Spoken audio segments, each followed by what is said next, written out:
Hello guys, in today's video I'm gonna show you how to make followers that you follow back can add your posts to their stories on your account on TikTok. Easy and quick.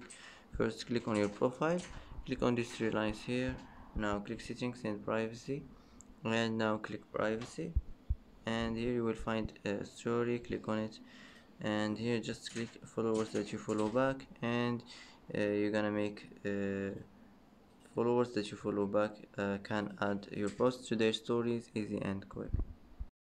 And that's it for today's video. If you like this video, don't forget to like and don't forget to subscribe. I hope this video is helpful for you, and thanks for watching until the end, and see you in the next video.